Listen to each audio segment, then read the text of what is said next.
It's time for me to start my coverage of the FIDE World Cup. And I'm going to be looking at one of the tiebreak games between Vidit Gujrathi and Nepomniachtchi. This was really exciting. More on that in a second. A lot of people have been asking, why haven't I been covering this tournament? Well, it's very simple. I've been on holiday. Sometimes it's nice to take a break. So here we go. Two classical games between these players were drawn. Then they had two 25-minute games. They were both drawn. And now they went into two 10-minute games. And Vidit won the first one very nicely. Very nice technical game. Outplayed Nepo. So in this second 10-minute game, Nepo was in a must-win situation. Well, what do you do when you're in a must-win situation? Do you play the Queen's Gambit decline with black, or do you try and mix it up? Well, from move one, Nepo attempted to mix it up. And in what's virtually a blitz game, well, why not? Why not play something double-edged like the Dutch? So how would Vidit handle this? Many interesting ways to handle the Dutch. Vidit selected bishop g5, which I like very much. This is a very disruptive move for black. You can see straight away that, knight f6, well, that can be exchanged off, and that gives white a nice structural advantage. It also prevents e6. It's very, very straightforward. So I like this one. Nepo decides to push the bishop away. g5. Ooh, this is exciting. Now, black has to be careful here. Don't go f4, trying to trap that bishop, because then e3 opens up that diagonal. That will be checkmate if the bishop is taken. And in the meantime, white will be able to take that pawn. So prudently, Nepo plays knight f6. And e3. So this early bishop move has provoked black into advancing. Crucially, white hasn't castled here yet, so that gives white some options on the king side. So already got a very interesting position. And h4, so this is why it's nice to see black commit at such an early stage, because white has this typical move to upset these pawns. And, black has a tricky decision to make. It's a bit like in the Spanish, where black plays with a6 and b5 and then has to decide how to meet a4. Well, of course, you could go g4, but then h5, a little bit uncomfortable. Again, really similar to Spanish strategy. That bishop can sometimes use h4, and sometimes that knight can hop in here. So very quickly, Nepo played rook g8, and that's, well, sort of the known way to play. But it means that white can exchange and already has control over this file. Now, I really like white's next move. I'm going to have a little slurp of tea. You have a little think. What did Vidit play here? This is an excellent move. Cheers. I know it's a very early stage in the game. This is hardly white to play mate in 2. But this is an important move. White to play. Bishop c4. Clever move. It's really disruptive for black. And, really, this exposes why f5 at such an early stage is very risky, because it opens up this diagonal. And it's, however black deals with the threat to the rook, involves a compromise. So, for example, e6. Well, yeah, you can do that, but it's not nice to sort of block in that bishop. And you could go rook g7, but that looks so ugly with the bishop there, and sometimes rook h8 might be possible. So Nepo quickly decided to play d5, but there's a problem with this move, in that now this bishop has got a beautiful diagonal, and that e5 square is weaker. So bishop c4, great move. Queen b6. Okay, Nepo still trying to mix things up. Attacks the pawn. a3 is a very nice response, very typical response to this kind of poisoned pawn adventure. Of course, that can't be taken because knight a4 wins the queen. And yeah, you see this idea a3 in, for example, poison pawn variation of the Sicilian and many other variations of the Sicilian. It's not easy for black. You know, you've got to decide how do you bring these queenside pieces into play. Where's the king going to go? Do you really want to castle queenside when this bishop is raking across the board? It's just a much easier position for white to play than black. Bishop e6, so knight e2, knight d7. So Nepo has developed, but still the question remains, where is that king going to go? b4, yeah, why not? Just shut out the queen and gain some space on the queen side. Looks very logical. Bishop g7, f3, that's nice. Cover some squares. You never know, the king might go there at some stage. But most important thing is these squares are covered. And it does potentially give the bishop a bolt hole as well. Again, it's really like the Sicilian. If you mirror the board down the middle, you know, where white plays with c3 and d3, but we've got f3 and e3 here. King f7. Okay, Nepo decides that that is where he wants his king, but it's not the most secure position with these pawns already on g5 and f5. You know, the great thing is from white's viewpoint that, you know, you don't need to somehow try too hard to create an attack against the king. The king at some point will become exposed. You can pretty much guarantee that without doing too much. And Vidit continues his queenside strategy. I like this. I like c3 very much because, you know, the one pawn break that black has here is pawn to f4. Potentially undermining that pawn on d4. But of course, after c3, then it's very unlikely this pawn move will ever have any significance. And more than that, after c3, this move is very, very annoying for black. That pawn looks like it's a goner. Very unpleasant for black. Nepo plays rook h8. So challenging the file. So not possible to take that pawn yet. I mean, there are many ways of dealing with rook h8. Vidit decides just to move the rook here, which is interesting because it's in the same line as the king. You could also play castles queenside. Perhaps, you know, he was reluctant to do this because of these pawns, but actually white is pretty safe.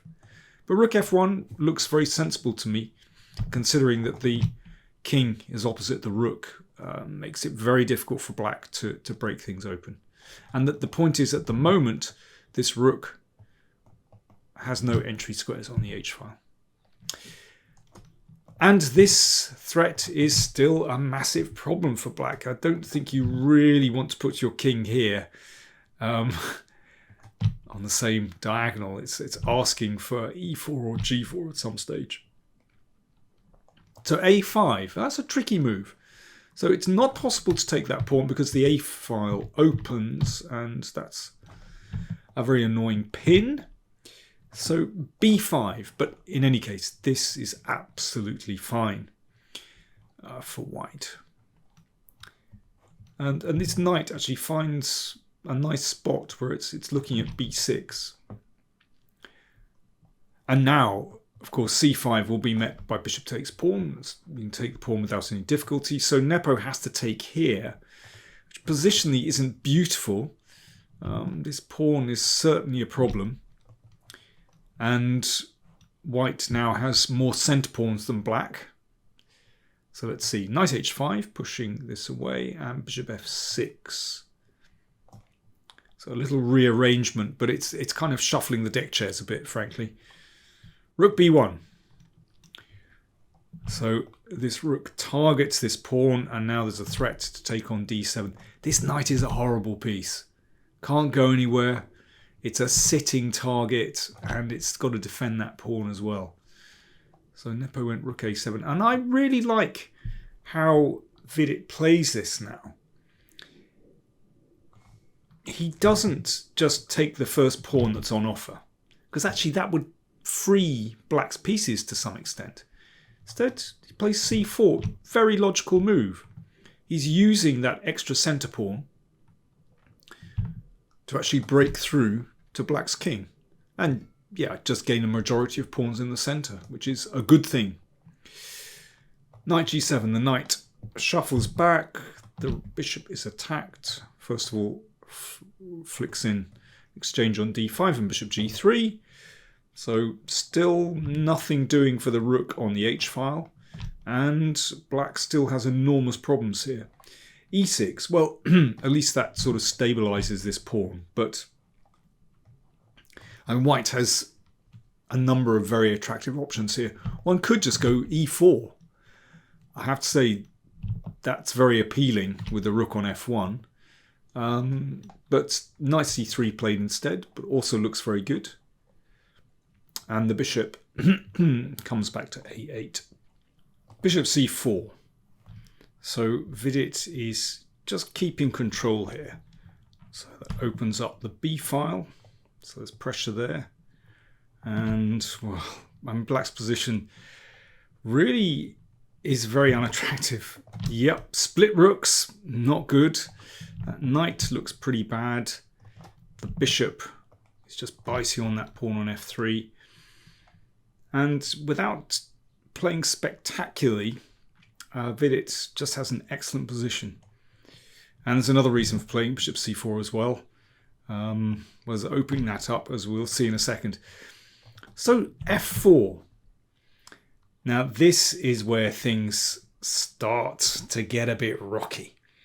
So Nepo, I think quite correctly, is trying to stir things up. So he's looking at, after this is taken, then bishop takes d4.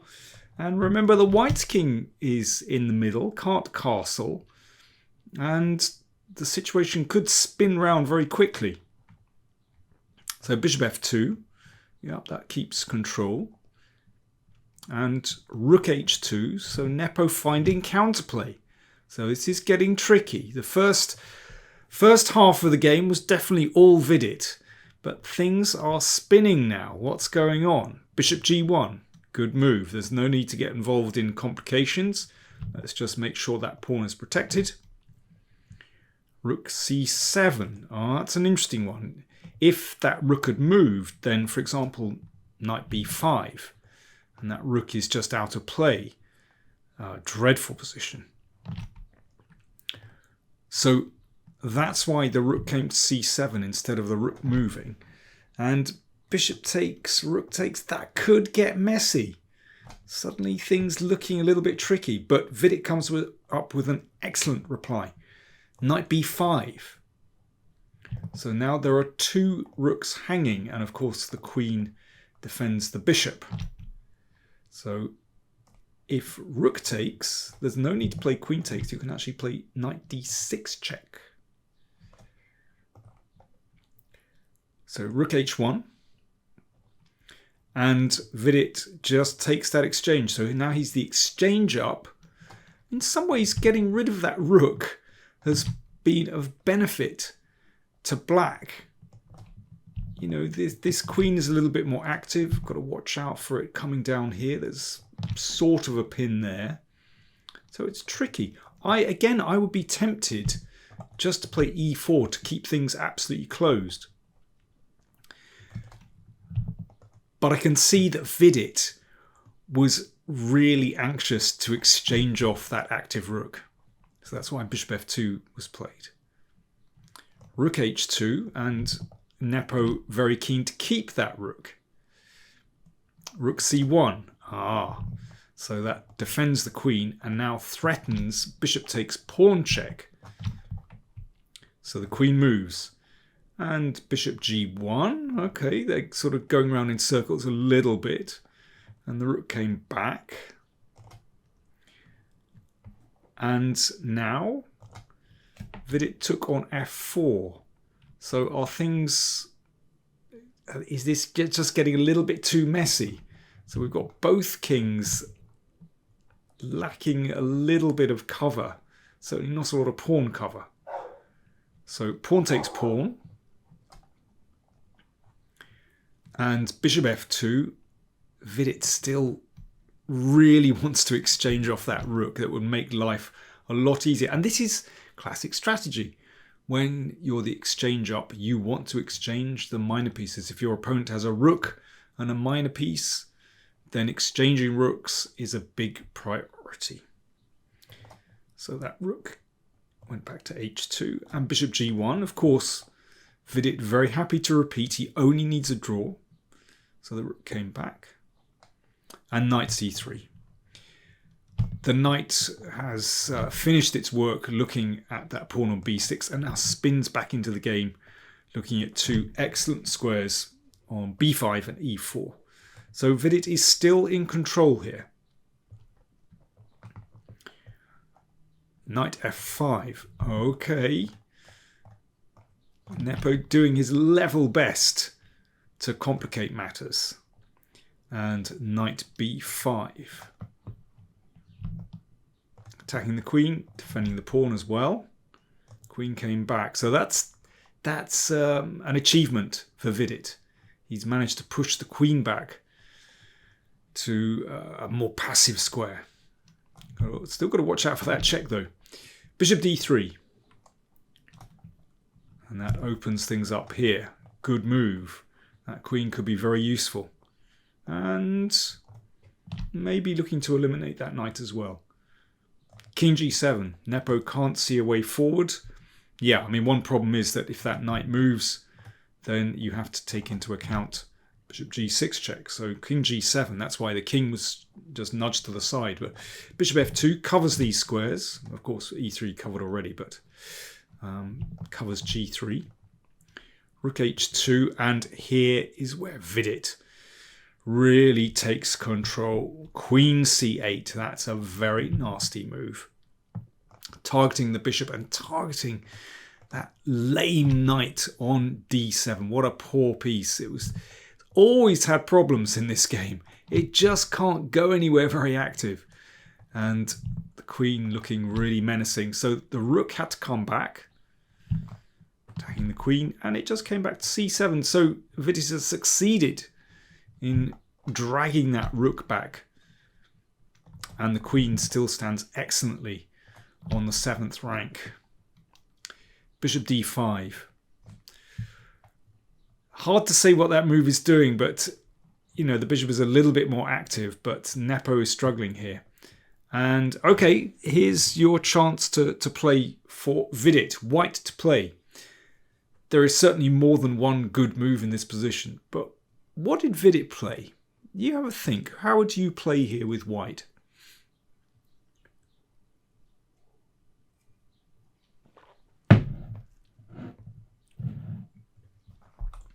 White to play, what did he do? Well, he did not take on f4.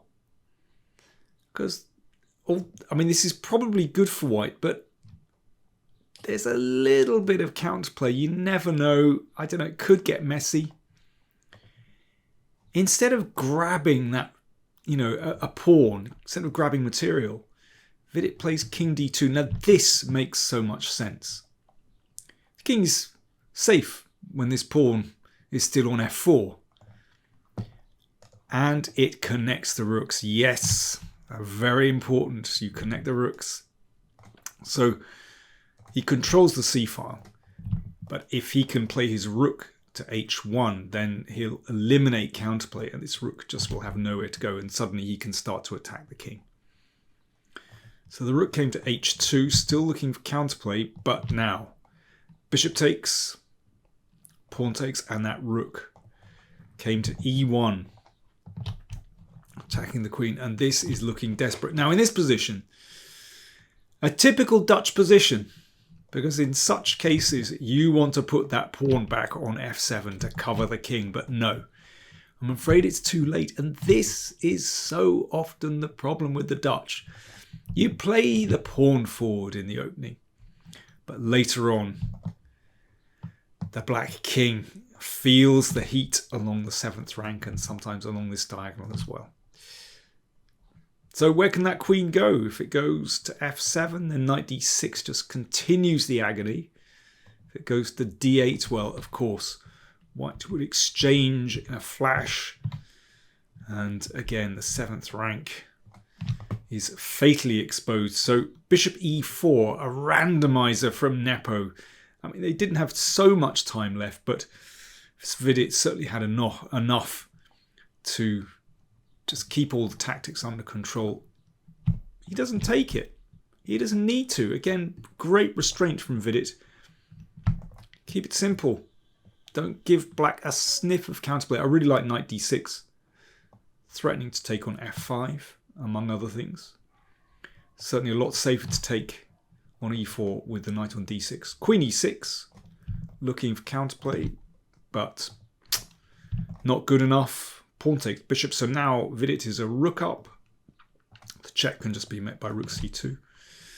Rook takes g2, and again, lots of good moves for white, but this is all about just eliminating counterplay. Just exchange rooks. Let's prevent the queen check, and here Nepo resigned. So let's just... Oh no, I beg your pardon. He threw in a check first. Doesn't make any difference. Now he resigned. Okay, why? Well, the queen is attacked. Let's see, if it moves to e7, there's a nice fork. If it moves up the board, then that knight drops. And okay, let's finish with a nice tactic. Bishop d4, that's sweet. Pin and win. Okay, fork and win. That'll do. Really convincing victory from Vidit, and really impressive how he handled both of those 10-minute games. First one, great technical achievement. And this one, well, he controlled Nepo's dynamism very well and just handled things beautifully. Now, that means that there are 4 Indian players in the quarterfinals. We have Gukesh playing against Carlsen. We have Vidit playing against Abbasov, young player from Azerbaijan. That should be a very interesting one. We have Dominguez against Caruana, the All-American battle. And we have Pragnananda against Eragaisi, all Indian battle. So, really interesting. Carlsen, I think Gukesh against Carlsen is the choice pairing, but well, any of those are worth watching. So stick around. Quarterfinals of the World Cup. It's getting very tasty indeed. Thanks for watching.